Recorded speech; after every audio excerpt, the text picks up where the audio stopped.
Welcome to Her Story Matters, a platform dedicated to amplifying the voices of extraordinary women who shape our world. I am Marhaba Ali, joined by my co-host Beatrice Sisi and Zara Siddiqui. Together, we uncover inspiring stories of resilience and leadership of women around the world. This episode is recorded on a Wednesday afternoon on 26th of March 2025. Today, we are deeply honored to welcome a truly remarkable guest to our podcast, Fawzia Koofi, Afghanistan's first female deputy speaker of parliament and the leader of the movement for change.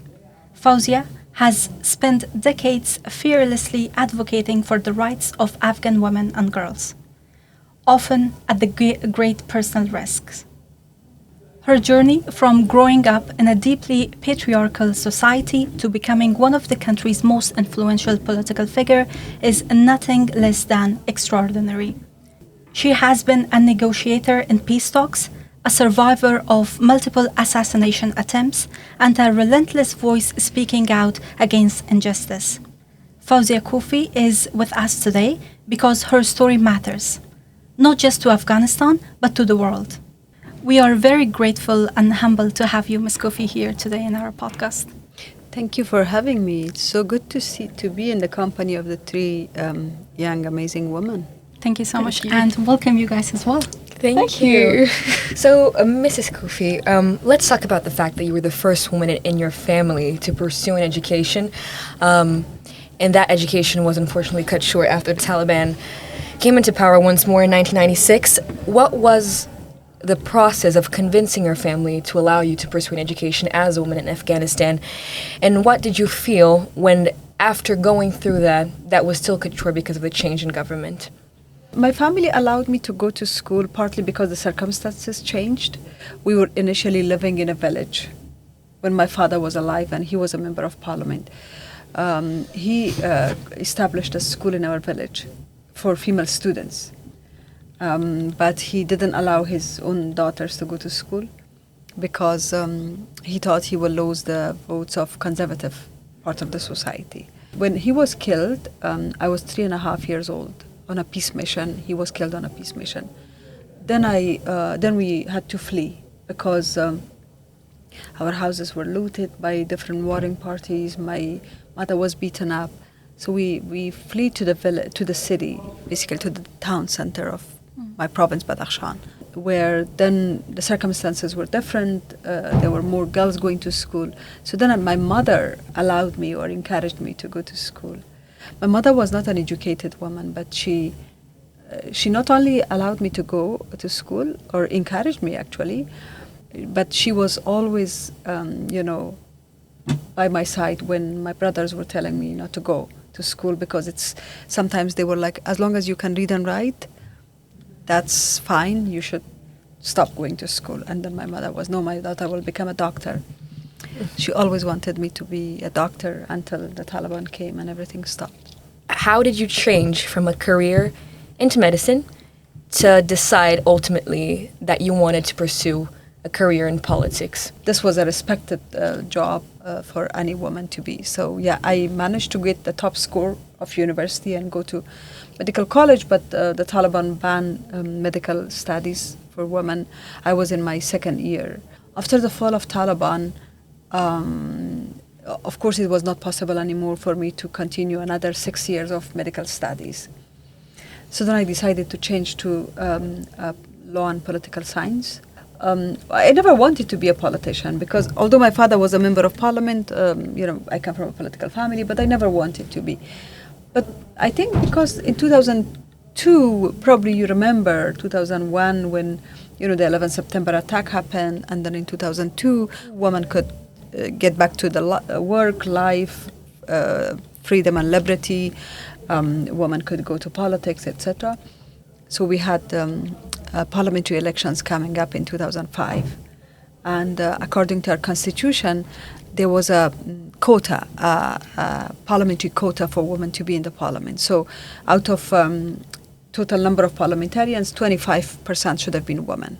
So that gives many women the hope to run, even if they get less votes, they will be still elected.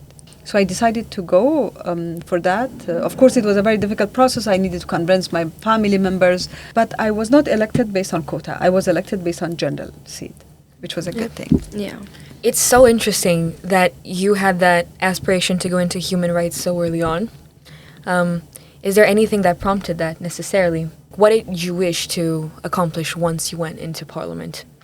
Parliamentary seat was not something that prompted my focus on women or human rights. I think if you're living in a country that you're constantly facing discrimination as a woman, or you're constantly seeing human rights abuse around you, that standing for human rights is in your blood. You don't need to choose this as a profession. It becomes part of your DNA. It becomes part of your beings as a human beings, as a good human being. For instance, I will just give you an example. When I was seeing Taliban whipping women in front of me, or whipping their husbands because the wife was not wearing socks, was like this. I was thinking, this is not the right way of doing politics. It should change. Or for instance, when I was born as a girl, my mother was not happy because she thought she wants to have a son to gain the respect and love of my father. Because men always wanted to have son in our parts of the world, because they think they inherited the family, they gave an identity to the family. So not that she didn't love me, she later on compensated for her, the thing that she was not happy. First, I was born. But every moment of my life, whatever I have experienced, contributed to my resilience, basically, to my struggles to stand for that. So because of that, I came to politics. Not because of politics, I became a human rights activist. Yeah. So as you mentioned, Afghanistan is a very difficult country for women, especially women in leadership and in politics, because Afghanistan has a deeply patriarchal society. So if you can mention some of the bigger challenges that you faced at that time. I suppose you were very young. You were about in your 30s that you first started your political activism. What was some of the challenges that you faced as a woman striving to be heard, to be seen, to be understood, to be taken seriously, and to be respected for your intellectual abilities, for your leadership in Afghanistan, especially in a political arena of Afghanistan, which is male-dominated mostly? Well, Marhaba Jan, I mean, the world is a patriarchal place. It's a very unjust world when it comes to women and gender equity. If you look at women political participation in top leadership, like, as president or prime ministers, across the world, only 17 to 20 countries in the world have female leaders. And even once they are elected to those positions, they encounter enormous challenges. This country, when first Margaret Thatcher was the prime minister, she was facing huge challenges for her gender mainly. That's why people call her Iron Lady, because the more a woman is suppressed, the more she develops resilience. I mean, anywhere it's very unjust. I mean, still the United States has not been able to elect a woman president. Yeah, that's true. Still, the UN does not have a woman as Secretary General. You name it, like that. So it is a very unjust world. The extent of this in some countries is even more deeper. Like Afghanistan, which is Afghanistan is a worse form of kind of patriarchy and misogyny approach towards women. And that's why I think the impact of that systematic suppression of women, and sometimes invisible. The Taliban now, of course, demonstrate a very visible form of suppression, but it has always existed in our society invisibly. Not to the extent that the Taliban demonstrate, but there has always been invisible neglect and ignorance towards women. And I have experienced, like, for instance, I just gave you small examples. Like, I come from a political family. People respected my father When I was going to campaign, they were calling me like Wakil Sahib's daughter, like the MP's daughter. They were calling me, they were referring me to my father's name. But with that respect and legacy of my family, I was not allowed to enter a mosque to campaign. Because the mosques were supposedly only for men. Women were not allowed to enter the mosque. And this was a political act, because anywhere, you go to Saudi Arabia for pilgrimage, for Hajj, you pray together, right? Everyone's equal. Everyone is equal. Exactly. And I was challenging these imams' act of not allowing me to go to mosque, because mosques are the best place to campaign. You can meet a lot of people during prayer time, and men had the opportunity to do that, not me. So later on I found out that they were actually, kind of provoked and asked by my male running mate and opposition not to allow me to enter mosque, because that way they thought I will gain more support by reaching out more people. So of course it was a challenge for me to make sure that next time I come for campaign, I will be able to enter mosques. And I did that. I built mosques, many mosques. I built, in addition to schools and roads and all of that, I built many mosques, and I recruited people, helped them to get recruited. I played the same game, basically. I suppose that's a very smart move.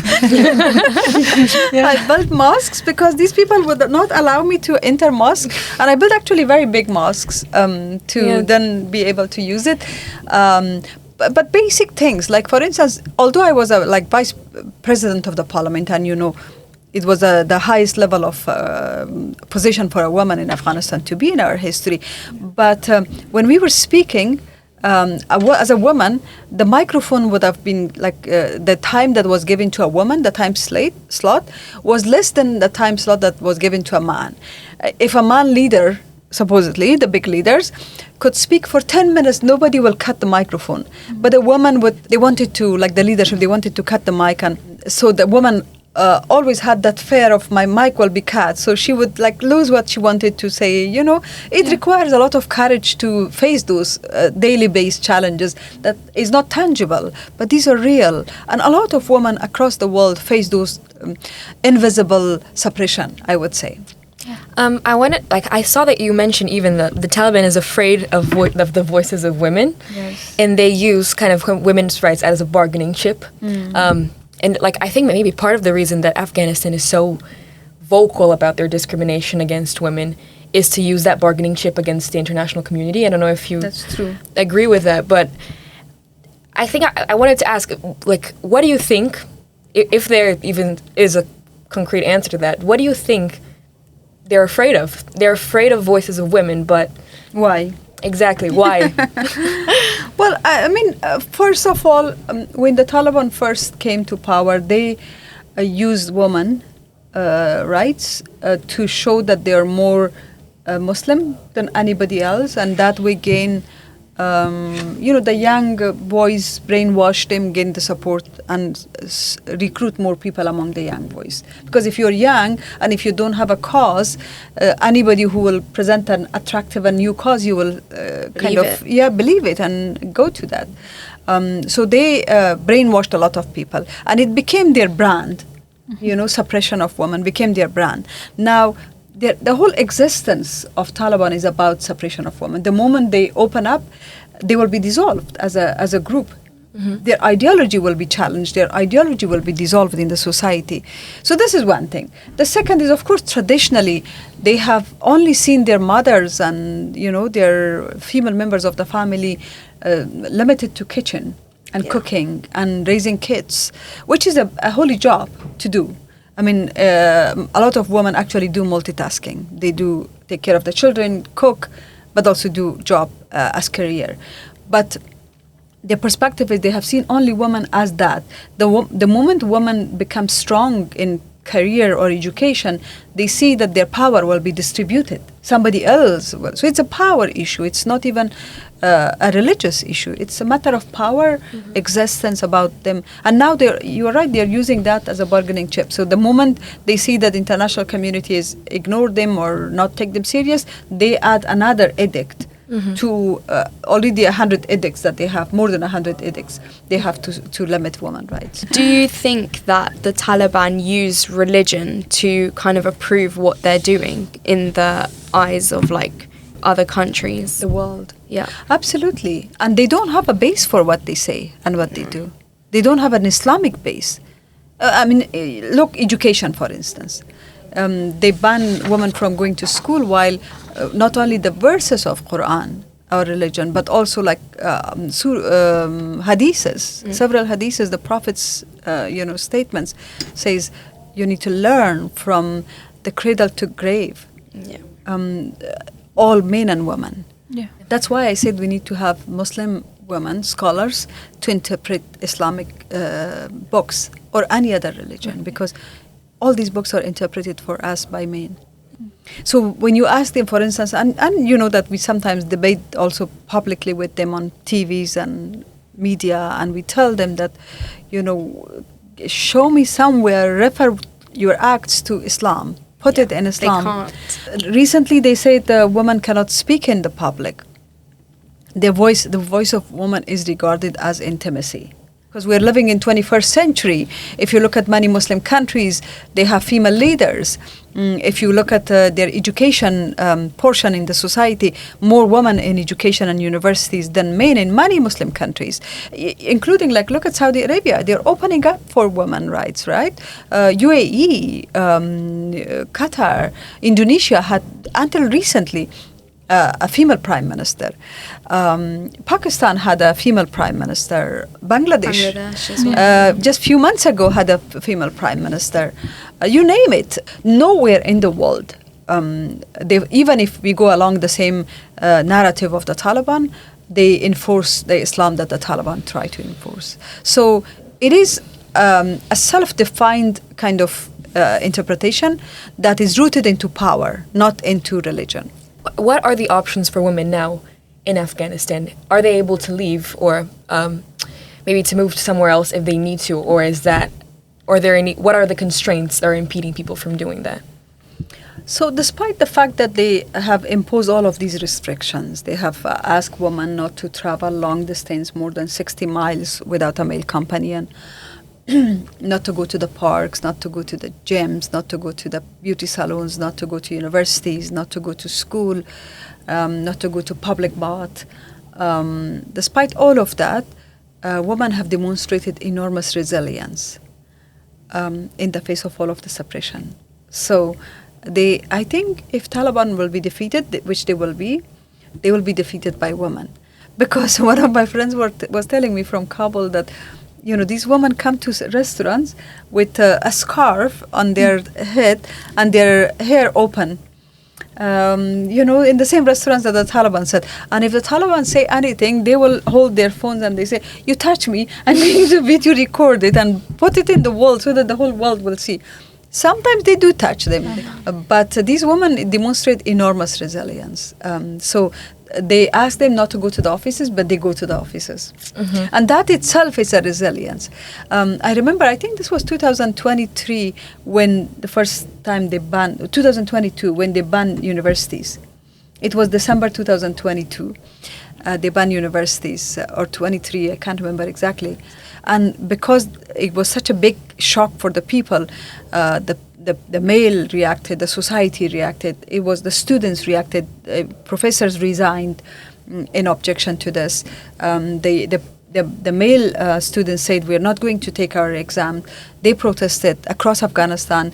In the evenings, people would just go to their rooftops of their houses and shout Allahu Akbar in protest.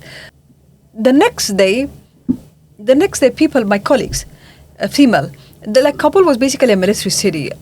Everywhere was, people tell me that everywhere was the Taliban military pickups and personnel. But the next day, my female colleagues went to the office. And I was like, where is the strength coming from? Because this is so dangerous for you to come. They were like, this is the least we can do. Standing up Even the against strength for you to be here speaking to us about this, but yeah, you're in exile right now. You've experienced 2 assassination attempts. Where do you find the courage to stand up and keep speaking your mind despite of everything that's going on?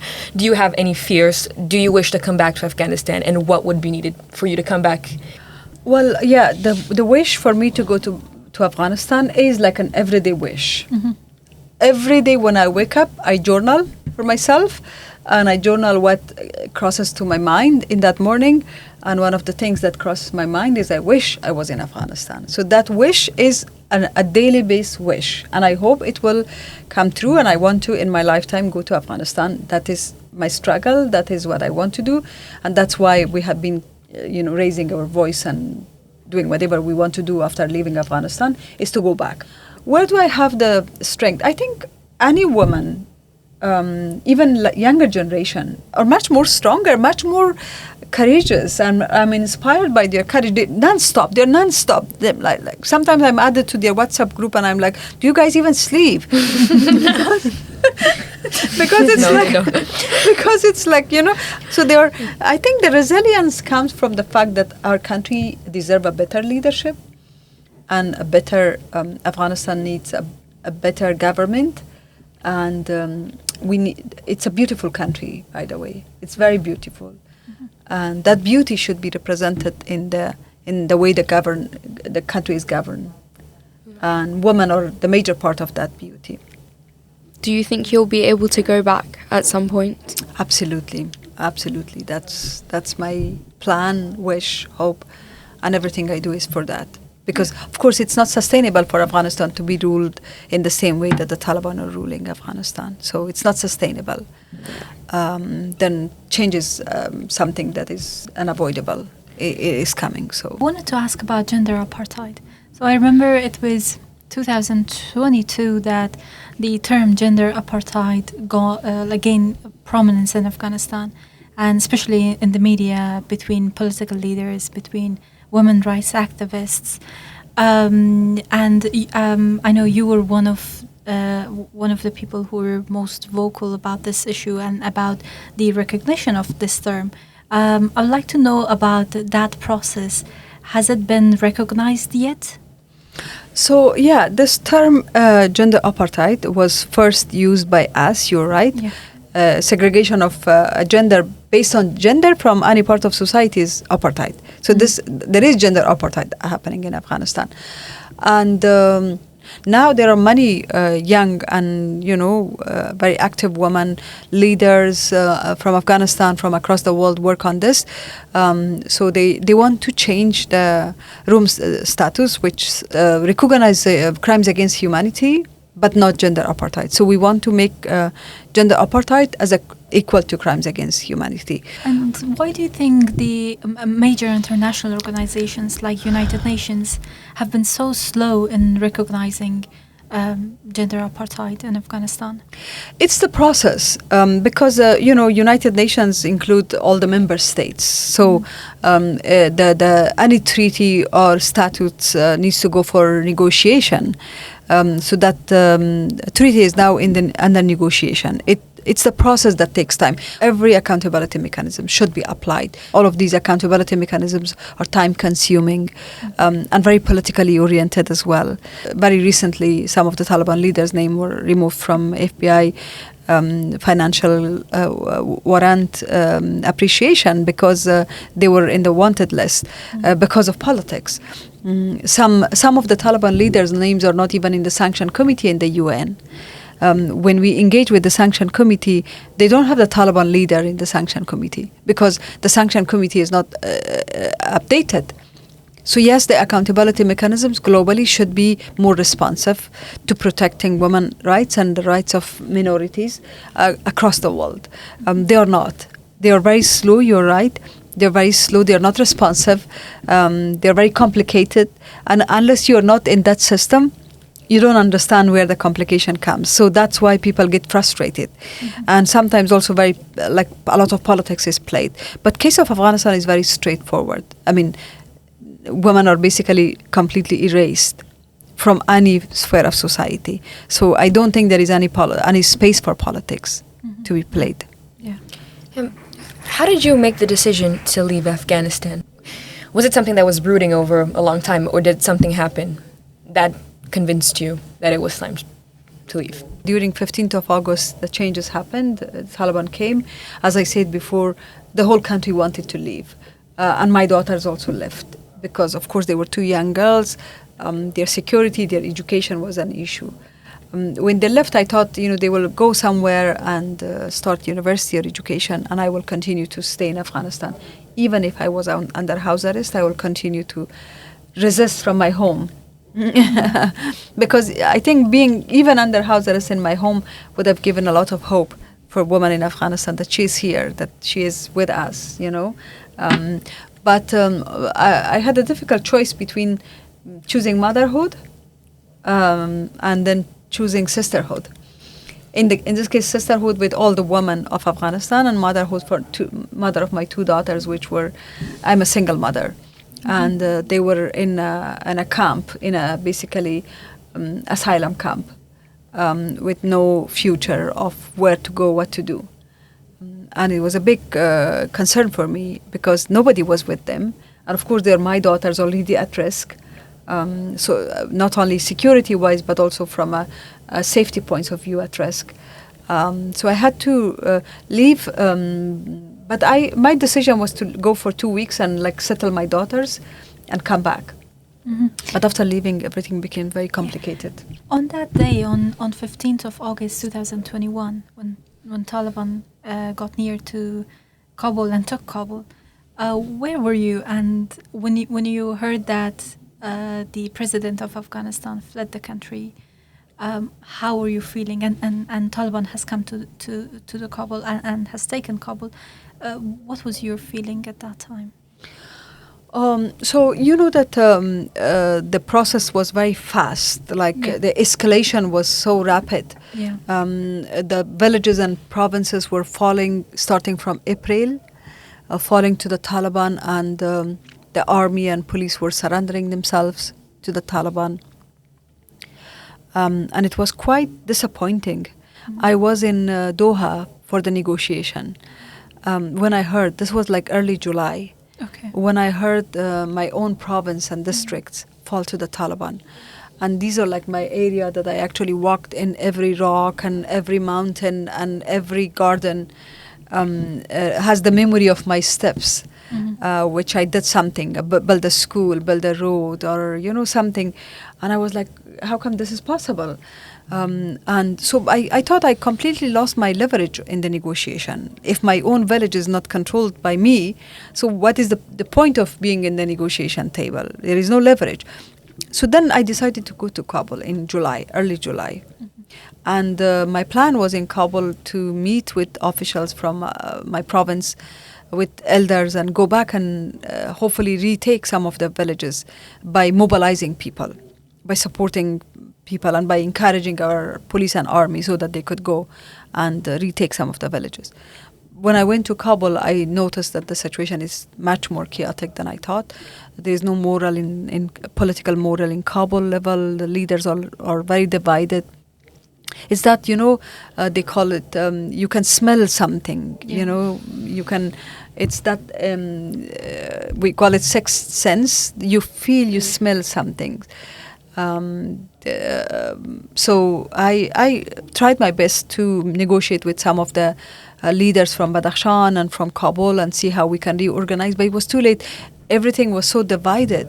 It took me 1 month to unite the MPs. It took me 1 month to talk with political leaders from my province and unite them. By the time we united and we planned to go to Badakhshan, the Taliban were too close to the airport, to Faizabad airport, to my province, that they could just launch a rocket. If we were to go there and land at the airport, they could just target our plane. So then it became too risky for us to go. And so we decided to stay in Kabul and through that motivate people. So I was in Kabul when this happened. There was a rumor a day or two before that Taliban are around Kabul, they are coming. And there was a lot of social media propaganda in support of Taliban as well. I don't think the Taliban were strong. I think the government of Afghanistan was weak in terms of strong leadership. So then on the 15th, when we woke up, actually the 3-4 nights before, the electricity was cut in Kabul. You know, usually you could feel it, something is not going right.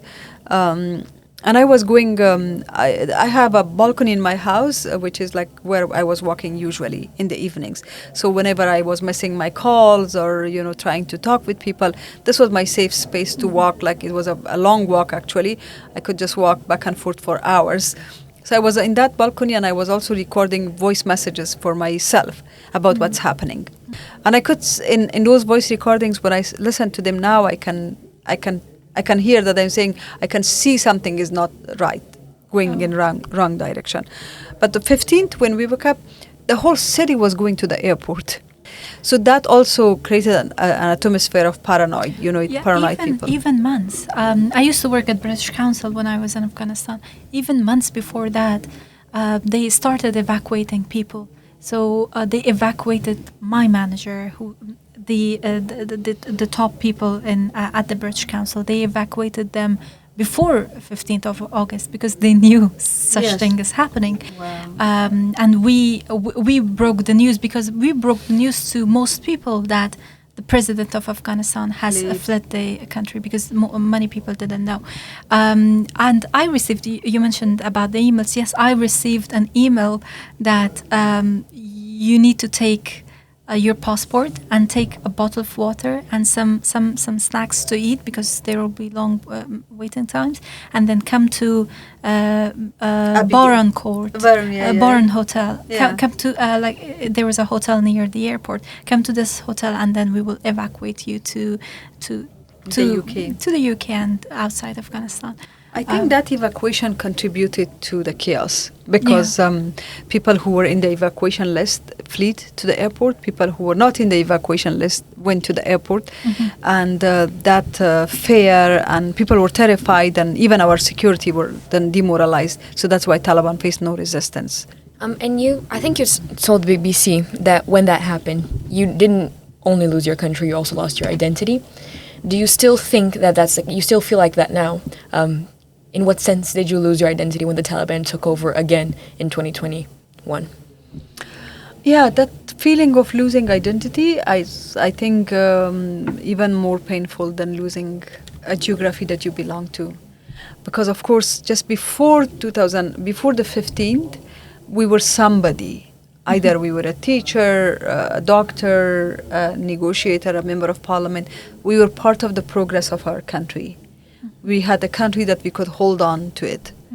But after that, you felt so strange to the flag that you could see on top of the symbol of the power of people, which is the palace. You felt so strange to that flag, because under this flag, some of your closest friends were killed. Now, there were many civilians who were not in the army, and they were killed. And they were killed in front of me. They were killed. They were our friends, family. They were killed under the same flag. And that loss of identity is my constant struggle. Everything in the global north, with all the beauties, look very strange to me. When I go to a cafe and I open my computer and I want to join a Zoom meeting or any other thing, I want to do some work, and I look around and I'm like, what I'm doing here? Nobody is familiar to me. Nothing is familiar to me. I know that I'm much needed in my country, because in the meantime that I'm sitting in a cafe and having a cup of coffee, I receive a lot of messages from the women and men who are in Afghanistan who demand something, and I'm like, I'm needed in my country. I want to go back to my country. So that loss of identity, I think, is especially when you are younger, you can adjust. When you're in your mid-career, it's so difficult to adjust, and I don't want to adjust. That is, I think, my other challenge. I haven't been able to convince myself that this is my new reality. And I think nobody in Afghanistan have been able to convince themselves that they are facing a new reality. That's why people are traumatized. They have run out of choices. They're stuck into a power that is just, able to only suppress them. In that sense of being in a foreign country, which I think all of us can relate to. If you were to go back to Afghanistan after the Taliban had been removed from government, what would you be doing? If you're sitting in a coffee shop and having a cup of coffee and entering a Zoom meeting, what would you be doing there if you went back?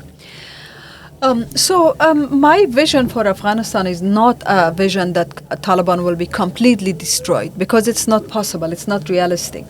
The vision that I work for is a government that is able to accept the whole new reality of Afghanistan, including women participation, ethnic groups participation, religious groups participation. Every diversity of Afghanistan should be part of that, and the formation should be based on people's vote, not based on what the leader in Kandahar says. So instead of going to Zoom, I will be sitting in my garden with a cup of green tea, not coffee, surrounded by maybe 20, 30 people with turban, with beard, with a woman with scarf, and they will be talking to me about the problems of their country. I don't know what my role will be in the society, but I will definitely, whatever role I have in the government, I will definitely still be regarded as their representative. So I'll try to act as their representative, to engage with them, to solve their problem, to listen to them. Sometimes when they used to come to my house, I was shaking hands, I could feel the cracks in their hands because they were hardworking from the farms coming to see me. I miss that. I want to touch their hands and their pains. This is that feeling of being in my garden and having green tea, surrounded by people, their smell, their touch, everything I miss. I miss so much. What do you think it would take to rebuild Afghanistan? Commitment. It requires commitment from the political community, first and foremost in Afghanistan, and political commitment from the global community. We have like thousands of more questions, but we will end it here. If you can give one hopeful message to those young girls in Afghanistan that they are hopeless at the moment. They are sad because they cannot go to school, they cannot go to university, and some of them have reached the age of marriage and they're being forced to marriage that they don't want to. What's your message to them? How can they be hopeful? How can they remain hopeful? Say. You know, there is a book or a research done recently, and it shows that women are the main threat to patriarchy and to dictators. Not only in Afghanistan, but anywhere in the world, dictatorship is challenged by women. So my message is not only to those girls that are very disappointed, and they are like third, fourth year now, that the school started, that they don't go to school. And as somebody who has been through this experience, I know the feelings. Most of them, in absence of any other options, they went to marry, some of them by force. They don't even have the option to leave Afghanistan because it's difficult. They don't have passport. No country can guarantee visa for them. My message to them is that change is coming, but they need to be part of that change. So whatever they do, even if it's writing a piece on their social media, writing an article in a newspaper, standing in a restaurant to challenge the Taliban, or whatever form of dictator government it is, they should do that, because we will not be tired, but we will make these dictators feel tired and eventually leave. Yeah, that was amazing. I'm at a loss of words. Very touched, very moved by your words. Thank you so much for joining us today. It was an absolute honor to have you with us. To our listeners, we'd love to hear your insights from today's conversation. Join the dialogue on social media using hashtag #HerStoryMatters. If you have any suggestions, questions, or anything for future episodes, please connect with us. We value your voice.